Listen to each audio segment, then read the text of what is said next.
इतिहास लिखा है इसमें, कुछ खास छिपा है इसमें। इतिहास लिखा है इसमें, कुछ खास छिपा है इसमें। मर्यादा है, कोई वादा है, विश्वास रखा है इसमें। सात फेरों से मिला ये तो उपहार है, मेरा श्रृंगार है, मेरा श्रृंगार है, मेरा श्रृंगार है, मेरा श्रृंगार है। मंगलसूत्र, मंगलसूत्र, मंगलसूत्र, मंगलसूत्र,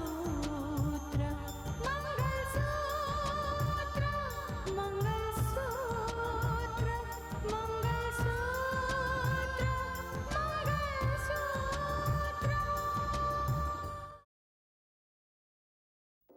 अगर आप सही वक्त पर वहां नहीं पहुंचते तो उस औरत की जान जा सकती थी। मतलब क्या आपका? आप कहना क्या चाहती हैं? चोट इनके पेट पर लगी है, जिसका सीधा असर इनके बच्चे पर हुआ है। पापा के साइन के बगैर घर कैसे बिक सकता है? मैं पापा को फोन लगाती हूँ।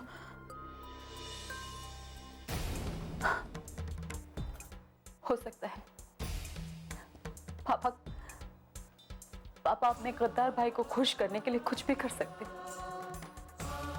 साइन भी कर सकते।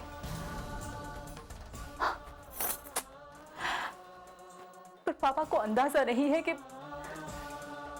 हमको कितनी तकलीफ पहुंचेगी। ये घर हमारा पुश्तैनी घर है, इसके साथ हमारी यादें जुड़ी हुई है।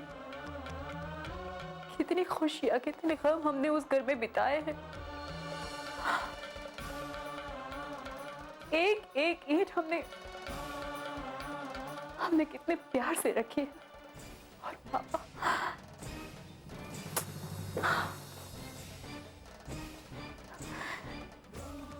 कितना फर्क है दोनों भाइयों में। एक भाई इतना बड़ा त्याग करता है, बलिदान करता है, और दूसरा भाई उसी घर को बेचने पर तुला है। चाचा ने यह भी नहीं सोचा कि पापा पे क्या गुजरेगी, वो टूटकर बिखर जाएंगे, वो बर्दाश्त नहीं कर पाएंगे। कोई बात नहीं चाचा जी, मैं बर्दाश्त नहीं करूंगी। मैं आपको ऐसा हरगिज नहीं करने दूंगी। वो घर जैसा है वैसा ही रहेगा। मैं देखती हूं आप उसे किस तरह से बेचते हैं।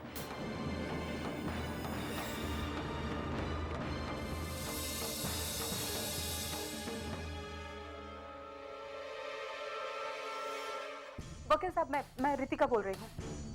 मुझे आपसे अर्जेंट बात करनी है। आप अभी आ सकते हैं मुझे मिलने के लिए? दिल्ली? तो आप वापस कब आएंगे?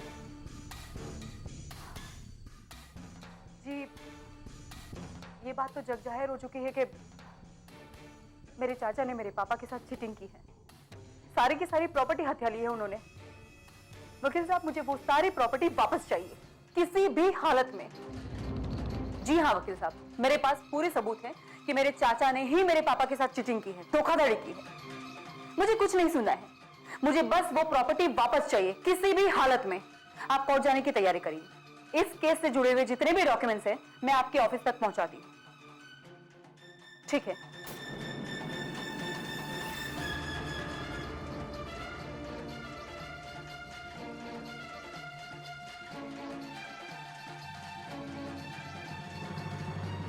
चाचा जी, छोड़ूंगी नहीं आपको।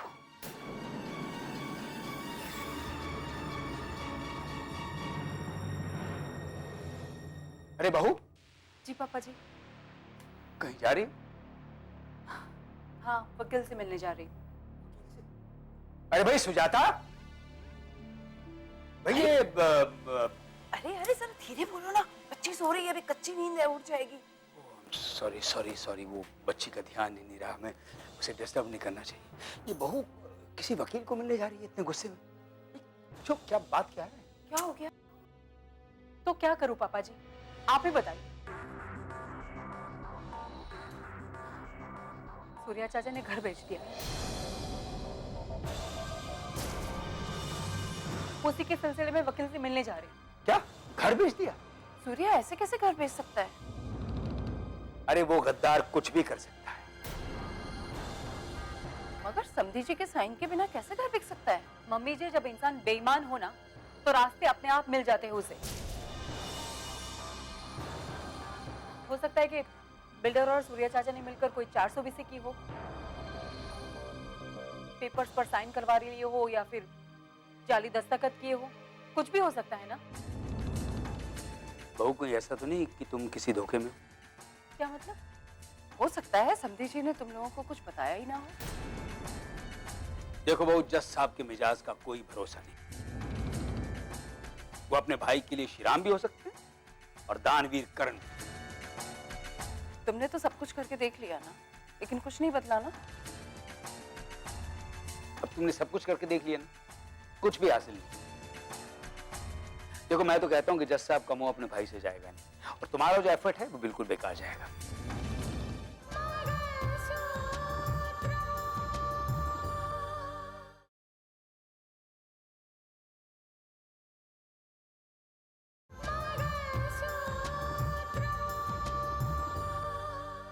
और तुम्हारा जो एफर्ट है वो बिल्कुल बेकार जाएगा। फिर भी मैं तुम्हें रोकूंगा नहीं, तुम कोशिश करके देख सकती हो। अरे हाँ, मुझे याद आया बहू, सुजाता, वो तुमने मेरी सोने की चेन तो नहीं देखी कहीं? क्यों? मैंने तो नहीं देखी। मैं नहा रहा था तो वो टूट गई थी, तो मैंने बाथरूम में रख दी थी। उसके बाद मैं भूल गया, अब देखा तो चेन वहां है नहीं। क्या मम्मी जी, आपने सच में चेन नहीं देखी? नहीं, मैंने तो नहीं देखी।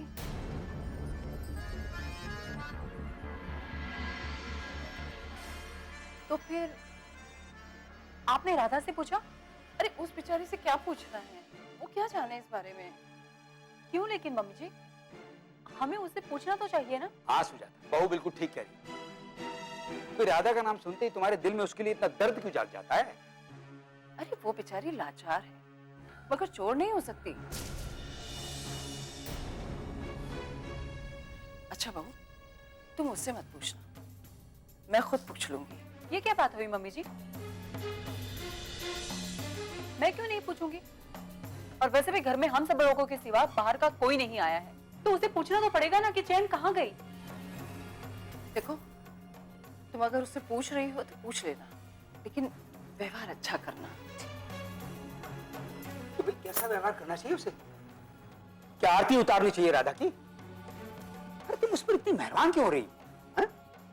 ये बात चैन की नहीं है, ईमान की। अगर बहू उस पर शक कर रही है ना, तो मैं बहू के बिल्कुल साथ हूं। बेचारी को वकील के पास जाना था, उलझा दिया अपनी प्यारी राधा के साथ उसको।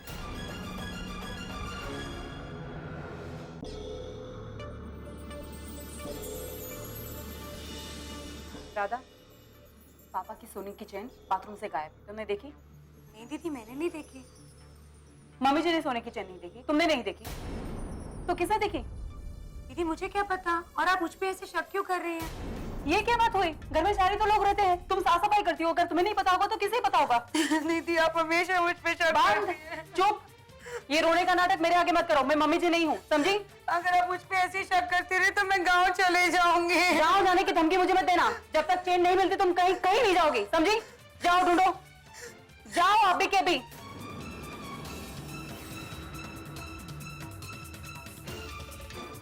हद हो गई। इसमें तुम्हारा कोई दोष नहीं है।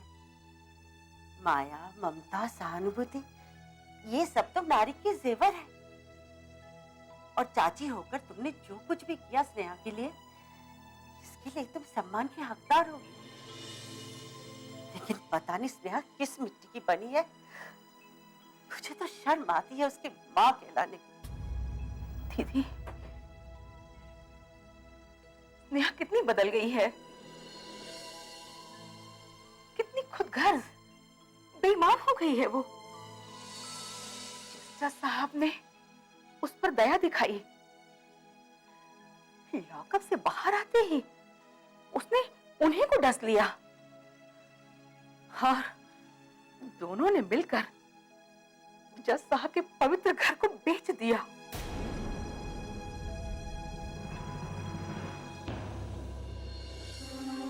जज साहब,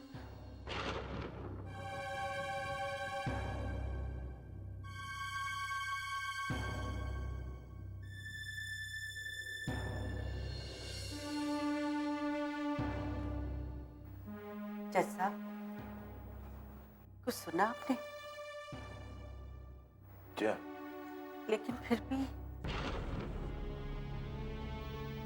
क्या कर सकता? कुछ नहीं। जब मेरे छोटे भाई ने ही विश्वास और भरोसे की नीलामी कर दी, तो फिर किसी और चीज के खो जाने का गम क्या करना?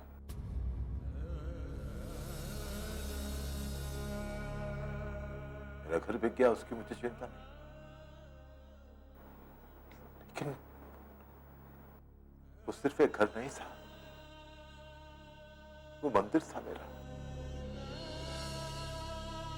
जिसमें मेरे भगवान, मेरे माता पिता रहा करते थे। खून पसीना एक करके उसकी बुनियादें रखी गई थी।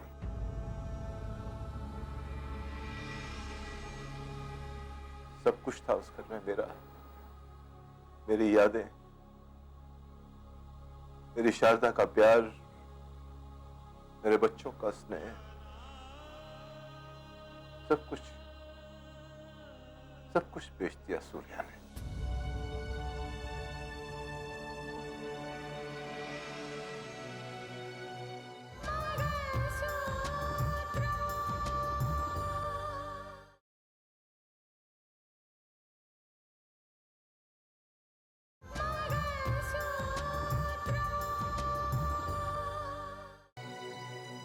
जब उसी ने इस मंदिर की लाश नहीं रखी, तो मैं क्या कर सकता हूं? क्या कर सकता हूं? कुछ नहीं। और कितना बर्दाश्त करेंगी जज साहब? बर्दाश्त की भी एक हद होती है। मैं कहती हूँ जज साहब, अब भी वक्त है, भेज दीजिए उन दोनों को जेल की काल कोठरी में। हाँ जज साहब, अब मैं भी उन दोनों को बचाने की बिल्कुल सिफारिश नहीं करूंगी। जज साहब, रितिका ने पेपर भेजी है, आपका सही चाहिए।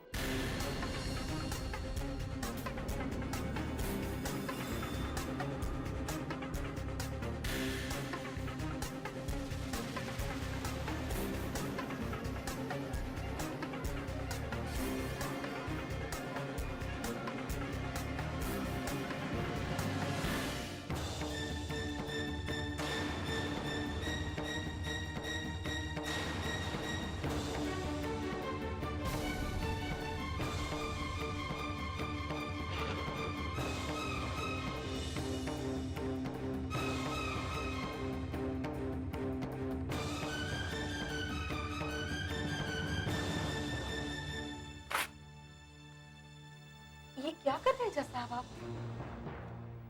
वही जो मुझे करना चाहिए। कानून का हर लफ्ज, हर हर्फ मैं जानता हूं। मुझे सिखाने की जरूरत नहीं।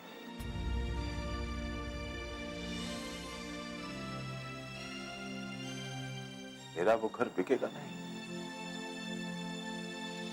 मैं उस घर को बिकने नहीं दूंगा। मैं बचाऊंगा अपने घर को।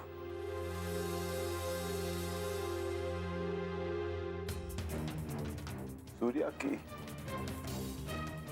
हर गलती, सूर्या का किया हुआ हर जुल्म मैंने बर्दाश्त किया। उसने मेरे साथ विश्वासघात किया, मैंने उसे माफ किया। उसने मेरे बेटे को मारने की कोशिश की, मैंने उसे माफ किया। उसने मुझे घर से निकाल दिया, मैंने उसे माफ किया। लेकिन उसने मेरा मंदिर बेच दिया।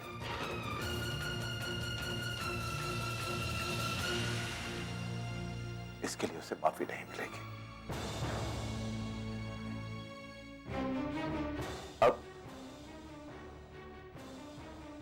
मैं उसे माफ नहीं करूंगा।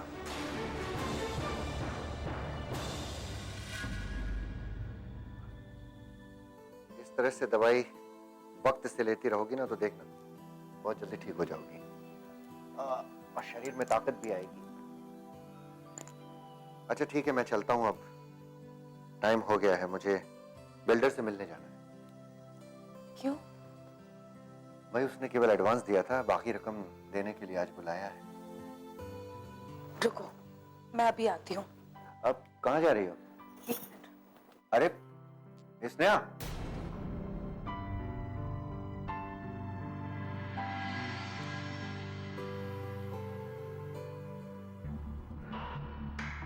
अरे ये क्या है?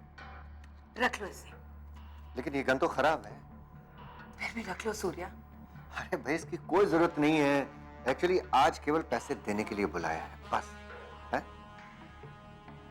ठीक है, लेकिन सब रीति रिवाज से होना चाहिए ना। हाँ।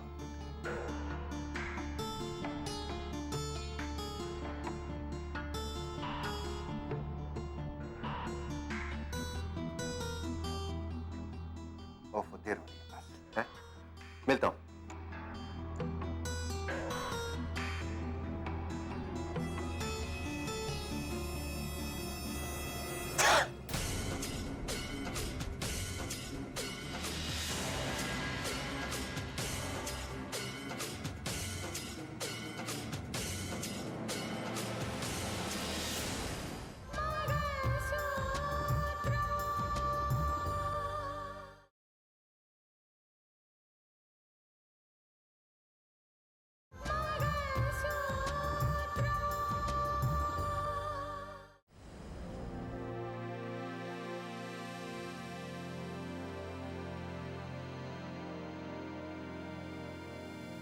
हेलो।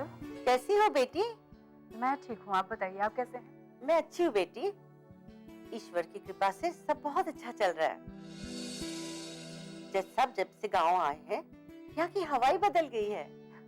ऐसा क्या कर दिया पापा ने? अरे मत पूछो बेटी, जज साहब गांव के लोगों से खेती बाड़ी और गांव की समस्या के बारे में सवाल पूछते हैं और गांव के लोग उनसे देश के संविधान और कानून के बारे में जानकारी लेते हैं। अरे ऐसी हवा चली है कि 80 साल के लोगों में भी पढ़ने की ललक जाग गई है। और क्या क्या करते हैं पापा? दिन का समय बच्चों और जवानों के लिए सुरक्षित कर दिया है। तरह तरह के ज्ञान बांट रहे हैं। अरे कभी रक्तदान शिविर लगता है तो कभी पोलियो का कैंप लग रहा है। गांव के लोग उन्हें किसी पैगंबर की तरह मानते हैं। ये सब कुछ सुनकर मुझे बहुत अच्छा लग रहा है। हाँ बेटी, जज साहब गांव की स्थिति जरूर बदल देंगे। आंटी जी भगवान करे ऐसा ही हो। वो उस काम का क्या हुआ? मैंने आपको बताया था ना। अरे बेटी यही बताने के लिए तो फोन किया था। वो काम नहीं हो पाया। क्यों? क्या हो गया? पापा ने क्या कहा इस बारे में? हाँ बेटी, पापा बहुत नाराज हुए उस पेपर को देखकर। उन्होंने वो पेपर फाड़कर फेंक दिया है। मैं कैसे समझाऊं? पापा को क्यों नहीं समझते हैं? आंटी जी मेरे इस काम करने के दो मकसद हैं। एक तो मैं पापा की भलाई के लिए कर रही हूँ, उनका हक दिला सकूं उन्हें, और दूसरा चाचा की बेईमानियों और मनमानियों पर नकेल कर सकूं। हम लोग ने बहुत समझाया बेटी, लेकिन हम लोगों के समझाने की भी एक सीमा है। वो खुद हमसे ज्यादा समझदार है। उनका कहना है कि वो सूर्या की तरह नहीं बनना चाहते हैं। सूर्या जो कर रहा है उसकी सजा उसे भगवान देंगे।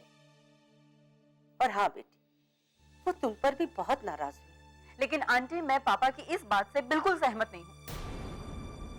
चाचा के साथ जो मेरी लड़ाई चल रही है उसे मैं इस तरह से बीच में नहीं छोड़ सकती। तो तुम क्या करोगी बेटी?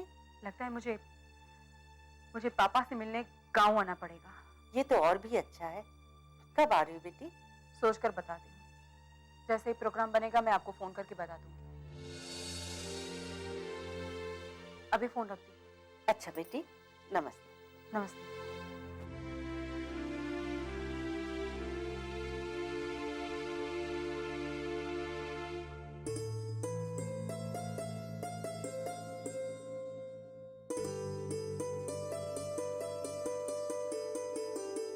दीदी लाओ, मैं आपका हाथ बटाऊं। रहने भी दो, वैसे भी तुम मेरे आधे काम कर देती हो। घर पे काम भी कितने हैं।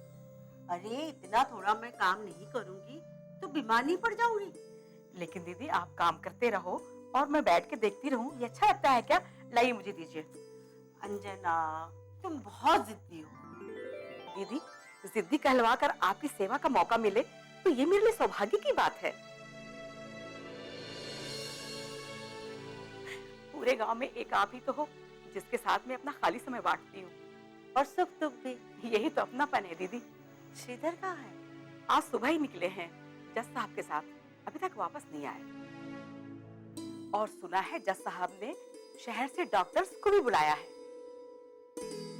पोलियो कैंप के साथ मेडिकल कैंप भी शुरू कर रहे हैं।